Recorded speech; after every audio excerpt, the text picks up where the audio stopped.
નવી નવી રેસીપીઓ જોવા માટે મારી ચેનલ હર્ષા કુકિંગ ગુજરાતીને સબસ્ક્રાઇબ કરો અને લાઈક પણ આપો. હર્ષા કુકિંગ ગુજરાતી ચેનલમાં આપનું સ્વાગત છે. આજે આપણે બનાવીશું ચણા બટેટા.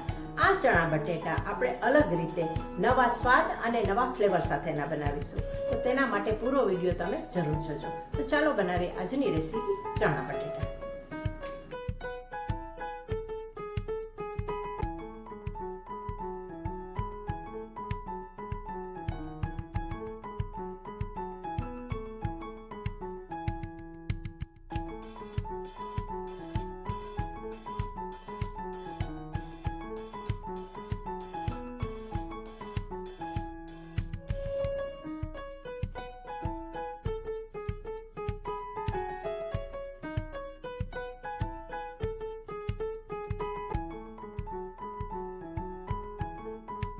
નવી રીતે અને અલગ જ સ્વાદના ચણા બટેટા બનાવવા માટે અહીં મેં એક મોટું બટેટું બાફી લીધું છે અને તેની છાલ ઉતારી અને તેને ટુકડાઓમાં કાપી લીધું છે.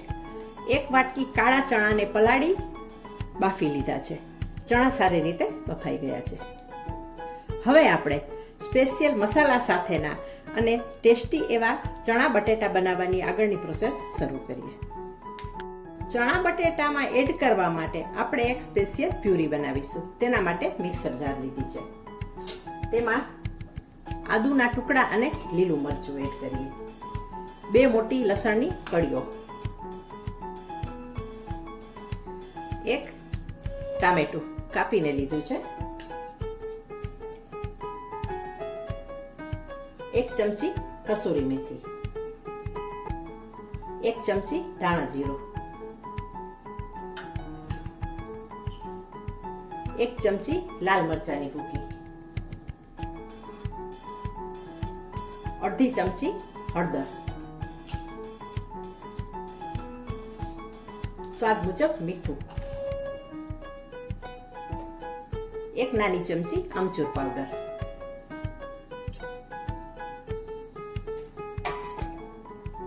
1 ચમચી તેલ. આ બધી વસ્તુ આપણે મિક્સર જારમાં પીસી લઈએ.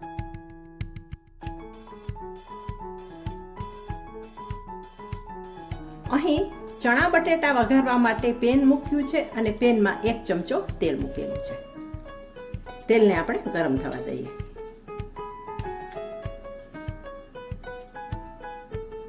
તેલ ગરમ થાય એટલે આપણે જીરું એડ કરી દઈએ. જીરું ફૂટી જાય એટલે આપણે 5 ચમચી હિંગ એડ કરી દઈએ અને બંને ફૂટી જાય એટલે આપણે 1 નાની સમારેલી ડુંગળી એડ કરી દઈએ.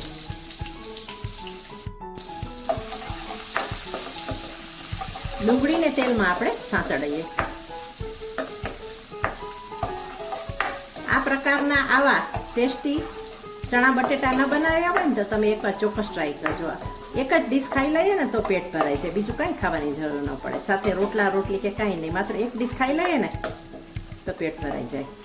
લંચ બોક્સમાં આપી શકાય, ટિફિનમાં આપી શકાય. અને જો બાળકો માટે કરવું હોય ને તો તીખાશ ઓછી કરવી.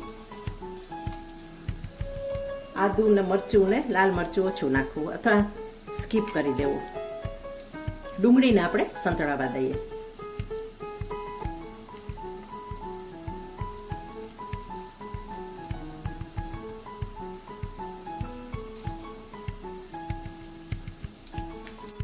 ડુંગળી ટ્રાન્સપરન્ટ થઈ જાય એટલે આપણે તૈયાર કરેલી પેસ્ટ એડ કરી દઈએ.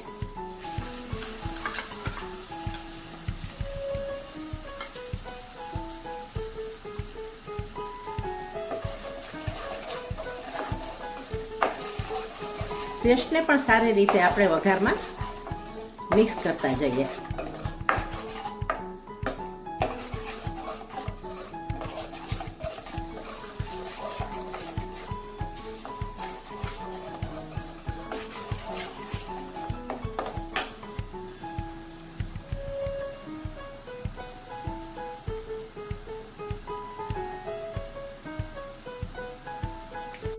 પેસ્ટ ચડી જશે ને એટલે તેલ બહાર નીકળશે, જોઈ શકાય છે. આ રીતે તેલ બહાર નીકળે ને એટલે પેસ્ટ ચડી ગઈ સમજવી. ત્યાર પછી આપણે ચણા અને બટેટાના ભાગનું મીઠું એડ કરી દઈએ. અડધી ચમચી મરચાંની ભૂકી. આ બધું આપણે ચણા બટેટાના ભાગનું ઉમેરીશું એક્સ્ટ્રા. ધાણા જીરું.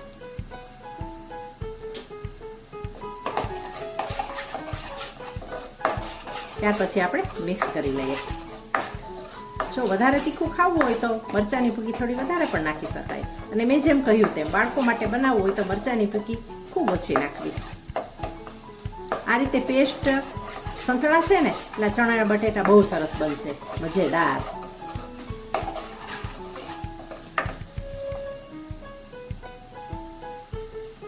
હવે એડ કરી દઈએ આપણે બાફેલું બટેટું.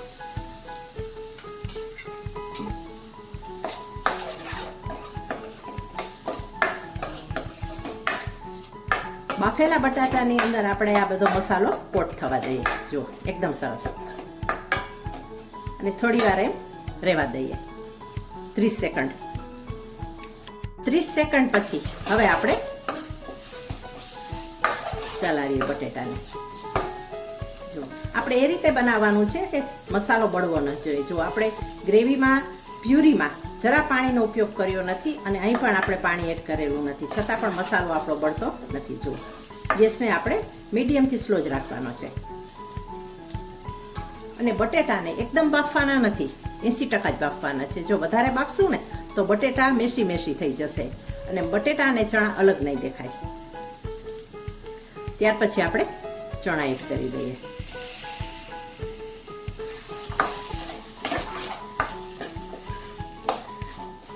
હવે અહીં ગેસને આપણે મીડિયમથી ફાસ્ટ કરીએ.